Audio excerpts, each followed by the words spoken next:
I want to thank the members of the media for joining us. We're here at the District Attorney's Office with District Attorney John Flynn, Commissioner Byron Lockwood, and the management of the police department. I will say a few words about the arrest of a subject in the shooting of the security guard at McKinley High School. Then we will hear from Deputy Commissioner Gramaglia and then District Attorney John Flynn. The police investigation has been nonstop since the violent incidents at McKinley High School last Wednesday. I want to say a special word of thank you to the men and women of the Buffalo Police Department who have literally worked on this investigation around the clock, as well as other law enforcement agencies that have worked with and have been assisting the Buffalo Police Department. In less than a week after this violent incident, two 17-year-old males have been arrested in connection with the stabbing and shooting that occurred last Wednesday at McKinley High School. Excellent police work has gone into this investigation with tremendous cooperation and partnership with the Erie County District Attorney's Office. I had the opportunity on Saturday to visit with the 14-year-old that was stabbed and his mother. The mother is a very strong woman, working to keep her family together, and just want to recognize her for her strength in a very difficult situation. Having your child injured in this kind of violent fashion is traumatic for the entire family, and really was impressed with the strength of that mother. Actually, I have to say I was inspired by the strength of that mother and what she's doing to hold her family together, given these very difficult and violent circumstances that befell her 14-year-old child. Have been in constant communication with the superintendent of the Buffalo Public Schools. The superintendent has informed me that he and his management team have put a comprehensive plan in place for McKinley High School, including a variety of additional security measures. One of the requests from the superintendent, Dr. Cash, to me is for additional school resource officer support at arrival and dismissal time at McKinley High School, support of school resource officers that will also check in with the administration at McKinley. I have brought this request to Commissioner Lockwood and his management team, and the additional security of school resource officers will be provided to McKinley High School. It will start in February and it will go through sometime in April at the very least to follow up on the request that we have received from the school district. Again, I want to thank the men and women of the Buffalo Police Department for their excellent police work, other law enforcement agencies for their support. This investigation is progressing very quickly, but the investigation is still in progress. And with that, I'm going to turn things over to Deputy Police Commissioner Joseph Gramaglia. Thank you, Mayor. We stood before you late last week announcing the arrest of one individual for the injury to the 14-year-old, and we said that investigation was going to be continuing. That included the distribution of a Crime Stoppers bulletin with a picture. That led to some pretty quick tips and provided us with the information we needed to aggressively move forward on the investigation throughout the weekend. At approximately 9:30 this morning, homicide detectives with a search warrant in hand went to an address on Baxter Street in the city of Buffalo and worked with the SWAT team. It was a very carefully planned out execution taking in mind certain safety considerations with the use of technology to take an individual into custody without incident. Our SWAT team trains and works very, very hard, working within our policies that have been put in place over the last couple of years, and again, without incident, took an individual into custody. He was brought down to police headquarters, again, working very closely with the district attorney's office where these charges were filed, and again, the investigation will continue on. It's excellent police work from patrol officers to detectives to SWAT team. Every facet of this police department worked very hard on this, so we're pleased to bring you, stage 2 of this. District Attorney. Thanks, Commissioner. I also want to reiterate and say what the excellent police work that's been done here. I want to thank the mayor for his leadership, not only of the city of Buffalo, but for his leadership of the Buffalo Police Department. Commissioner Lockwood is here, along with Deputy Commissioners Barbara Locke and Joseph Gramalia. The entire Buffalo Police Department deserves a standing ovation, quite frankly, for not only the speed but the efficiency of this investigation. And members of my office, Assistant District Attorney John Ferroletto and ADA Danielle Diabati, like Deputy Commissioner Gramalia stated, worked hand in hand with the police officers of the city of Buffalo in now apprehending and arresting and now arraigning 2 individuals in connection with the stabbing, beating, and shooting that took place last Wednesday at McKinley High School. Today, about an hour ago, as was mentioned, a second 17-year-old was arrested and arraigned in front of Judge Brinkworth in the youth part here of Superior Court on 1 count of attempted murder, 1 count of assault in the 2nd degree, and 1 count of criminal possession of a weapon in the 2nd degree. If you recall, on Friday, we brought out the fact that allegedly another student was grazed with a bullet. That investigation, or that portion of the investigation, is continuing. Before I charge the shooter with that offense, I want to see the medical records first, because, like I said, it was just a grazing, and I just want to make sure that that grazing came from a bullet before I officially charge that matter. Again, it really doesn't matter for practical purposes. The next phase of this is going to be putting this case in the grand jury, and I can add more charges in the grand jury. I didn't charge reckless endangerment. Anytime anyone shoots into a crowd of people, there's a potential for a reckless endangerment charge.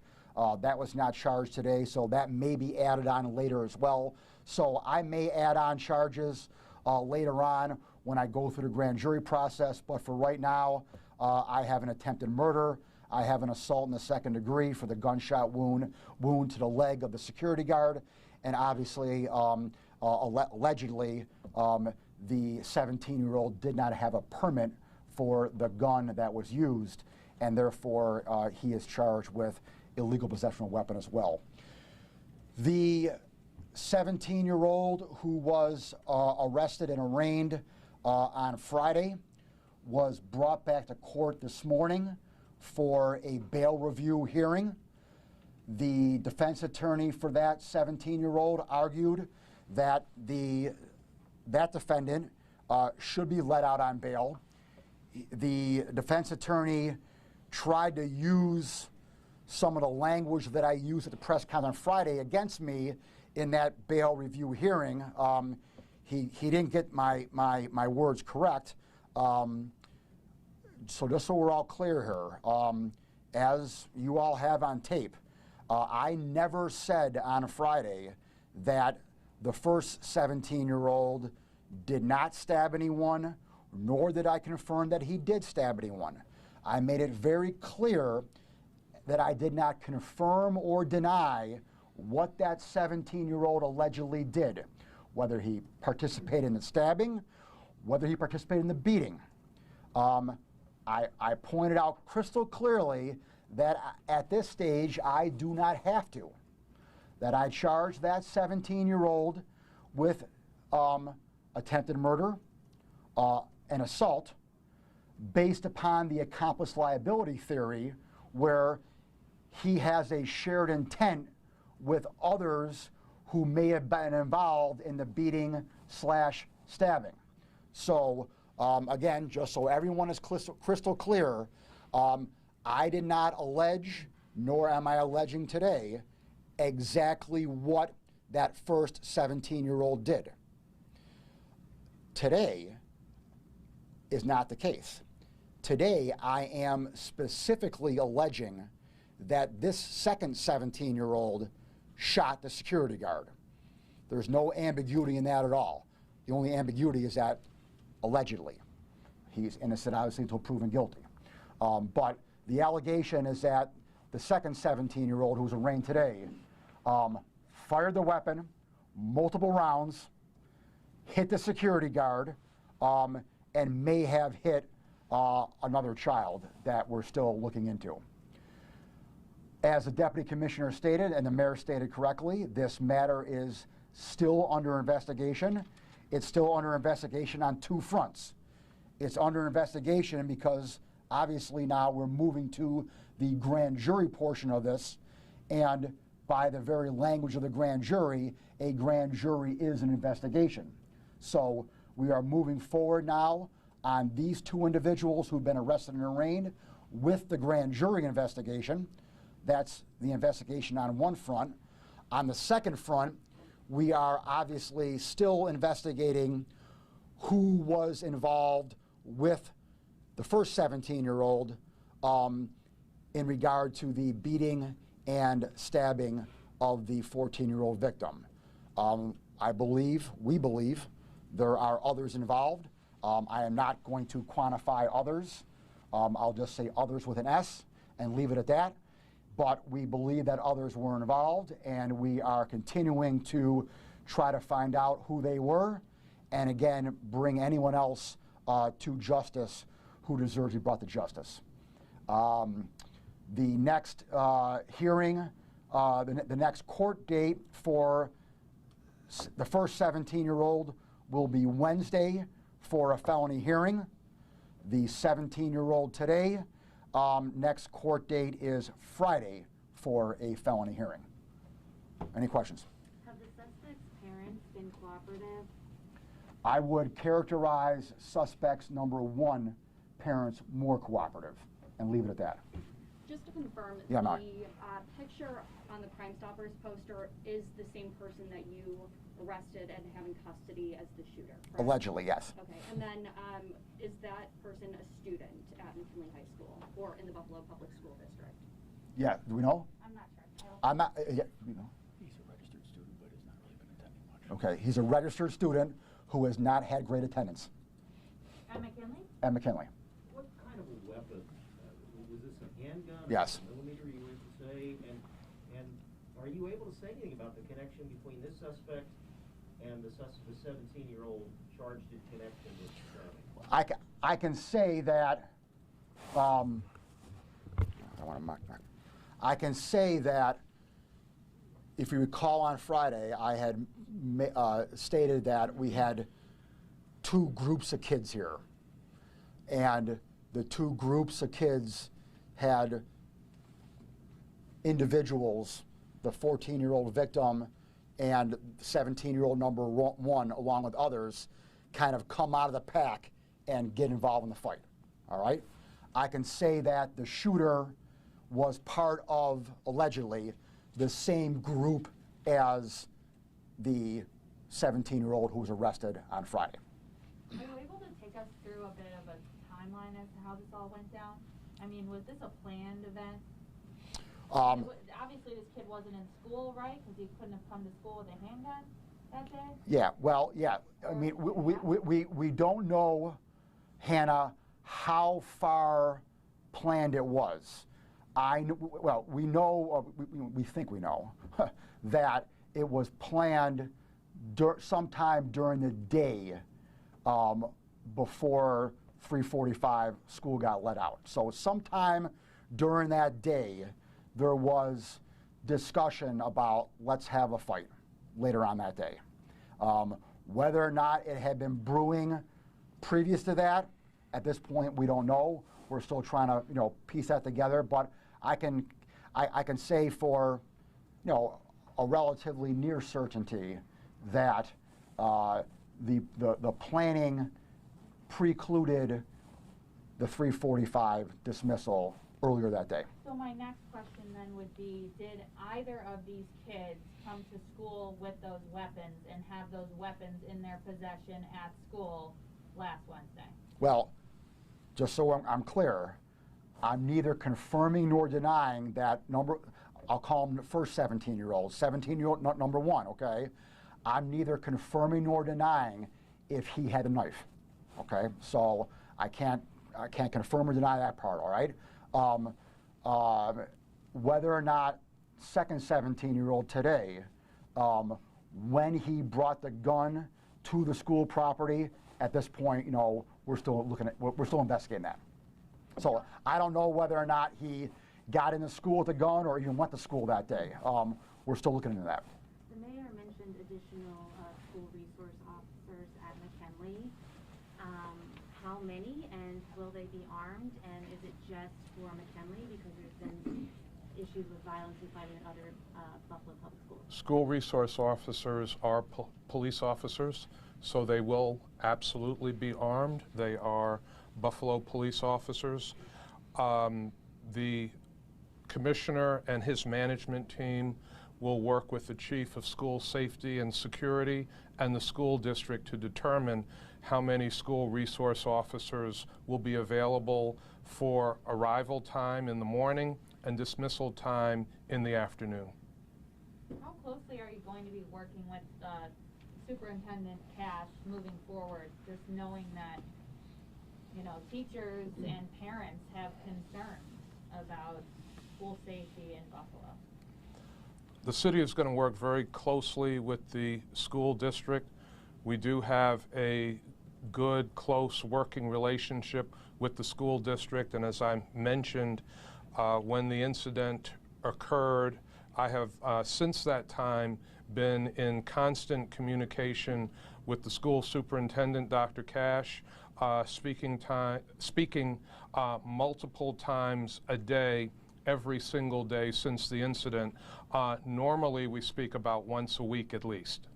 John, is the ambiguity with the first suspect because there was no video evidence that there was a knife, or that he had a knife, I should say? I'm not going to comment on the specific pieces of evidence that we have. There was video from McKinley High School, all right? But I guess that you could presume that if the video was crystal clear, I'd have a crystal clear answer. So you can take that for what it's worth. So I'm not going to comment though exactly on what the video showed. I can only comment on the fact that right now we believe that there were others who were involved in the beating/stabbing of the 14-year-old. We are obviously fairly certain, but albeit an allegation, that 17-year-old number one was part of that group.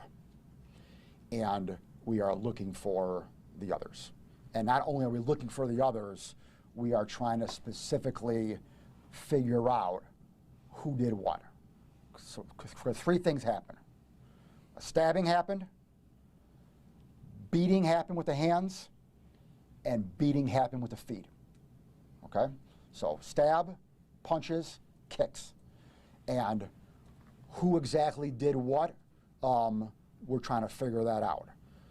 From a legal standpoint, like I said on Friday, I really don't need at the end of the day though to actually figure that out exactly, all right? Because I can, if I find out, and we hopefully will, who all the players were, again, I can just charge them all under Section 20 on the accomplice liability theory, and each one's responsible for what the other one did, no matter what.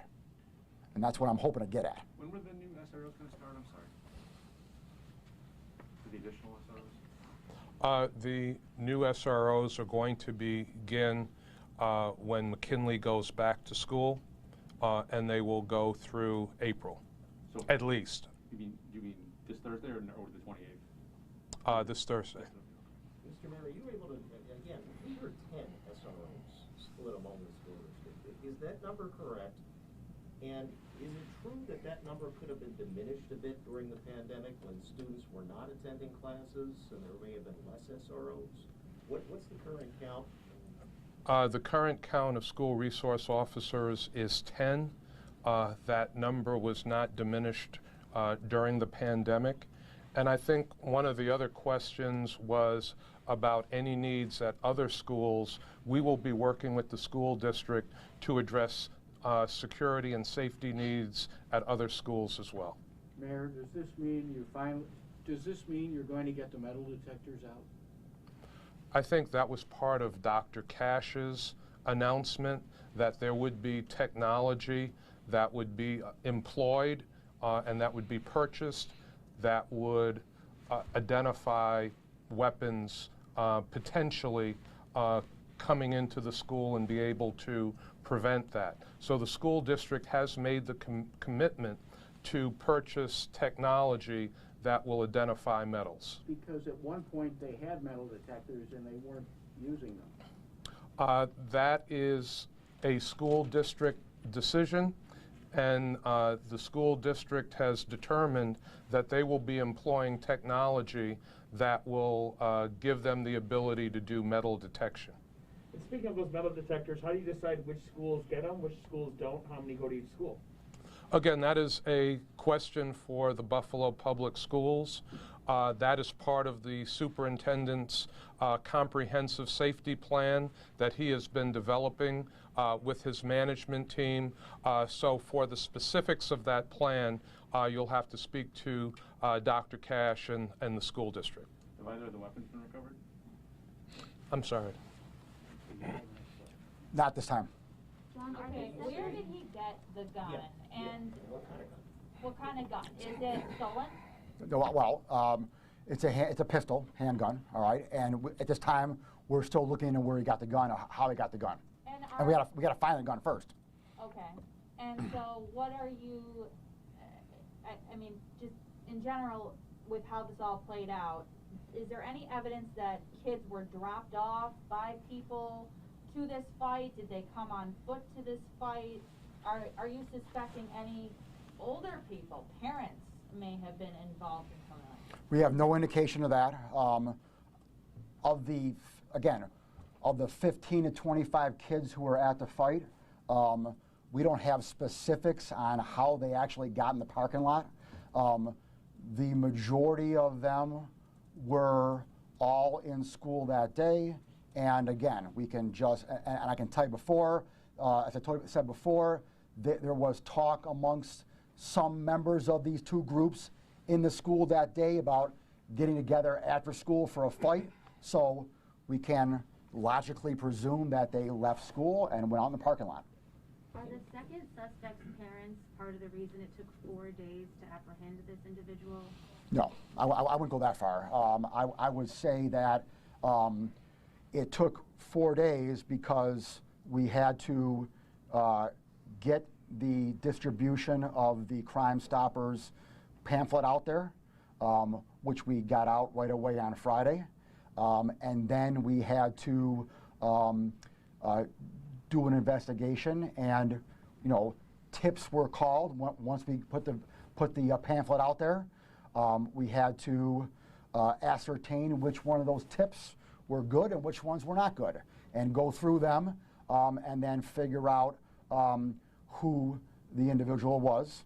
And then, as Deputy Commissioner Gramalia stated, because this individual was a minor, or is a minor, we had to take extra steps to notify parents, figure out the best method for apprehending this individual in a safe manner. I want to, again, I specifically want to commend the Buffalo Police Department for their efforts in getting this individual in a safe manner this morning without incident. As everyone knows, there has been across the country a number of instances where police officers have gone into people's homes and bad things have happened. And this police department here in the city of Buffalo operates in a manner to make sure everyone is safe and everyone is taken out safely, and that no one is apprehended improperly, and that no one is put in danger when we are executing either search warrants or we are executing a SWAT team. And again, this is a great job. Do either of the suspects have prior arrest records? That I can't comment on, because if I comment on that, then I'm perhaps unduly influencing any further proceedings that they may have. Ron, yeah. John, going back to the shooting, Yeah. on Friday you said, quote, multiple gunshots. Yes, there were multiple gunshots. Can you describe the scene? I mean, was this 17-year-old spraying? Well, Could have been much worse. Could you Oh. have had, or was he shooting in the air, or what was going on?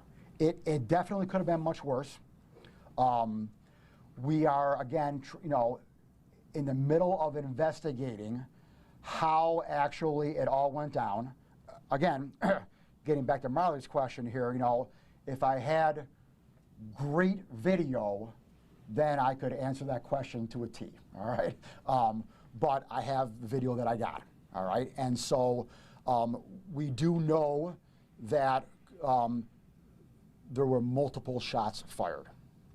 We know for sure that one shot hit the leg of a security guard who was coming toward the fight. We believe that another shot grazed the left flank of another young individual there amongst this 15 to 25 group. We know that one of the bullets struck a building of the school, okay? So whether or not he was flailing around and whether who she shot first, that we're still under investigation. Do you have an updated condition of the 14-year-old? Meredith, yeah.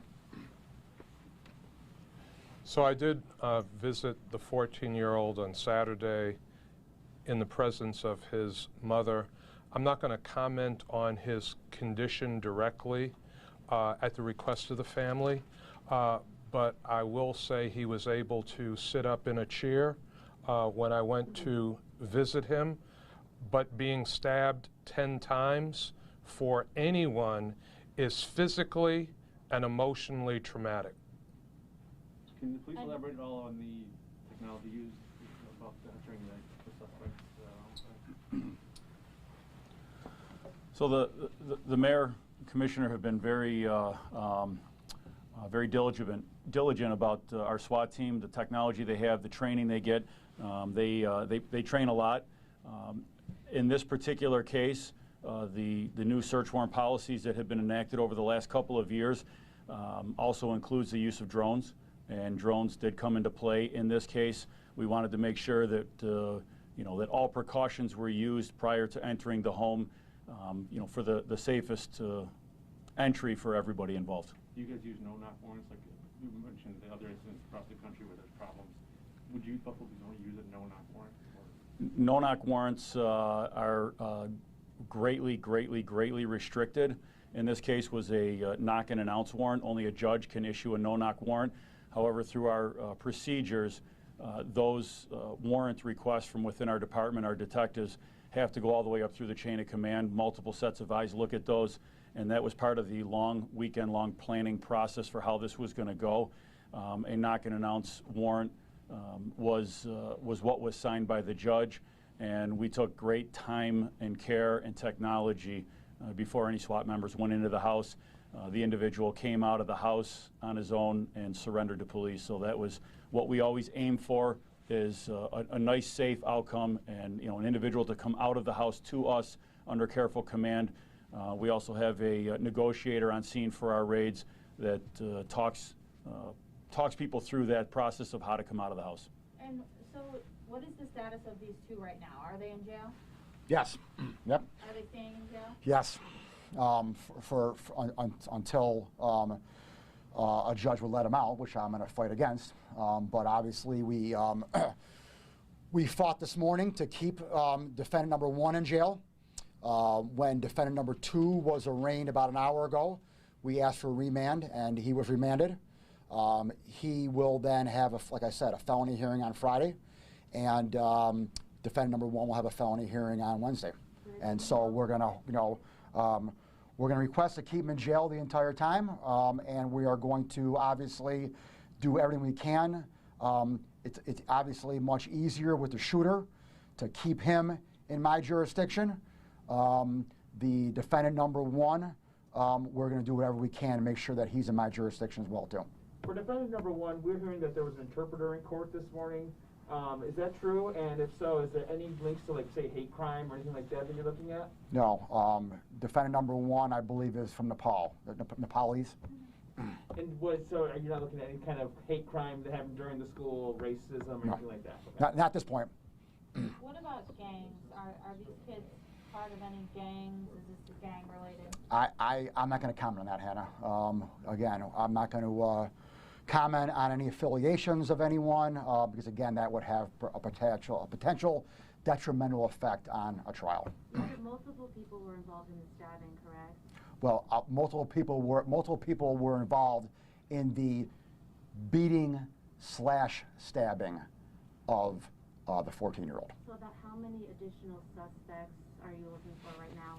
As I said earlier, others with an S. I'm not gonna get boxed in with an exact number. How difficult has it been to try and figure this all out? Because there's been so many people, and there's only so much that you have to go off of, and allegedly some of these suspects were wearing ski masks or something like that at the time. So how difficult does that make this process going out to try and gather all these people and try and bring everyone to justice? It makes it very difficult, but we have an excellent police department here in the city of Buffalo. We have excellent police officers.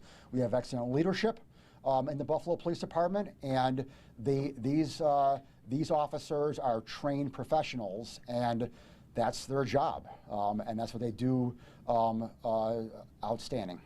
John, outstanding job. When we were there at the beginning that afternoon in daylight, you had evidence, the police department or whoever it was had evidence collection people working over the ground in the snowbanks in front of the greenhouse.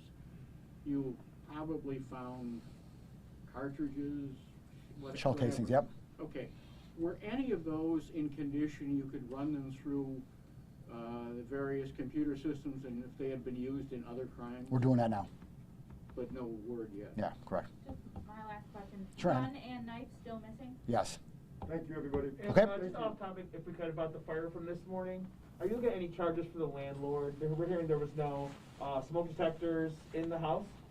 It's under investigation. And what about the other properties that the landlord owns? We're hearing there's other properties in the same neighborhood. Is there any inspection for those? How do we know that those other renters are safe? Again, I don't personally get involved in the actual inspection of those properties, but in conjunction with this fire right here, if it spills over into anything else, then that investigation will bring that in. Could we get the mayor up here on that issue specifically? Over the years, the city at intervals has pushed very hard on looking for smoke detectors, providing smoke detectors to people who can't afford them. Will this make you look at maybe doing that again? We do it actually every single year.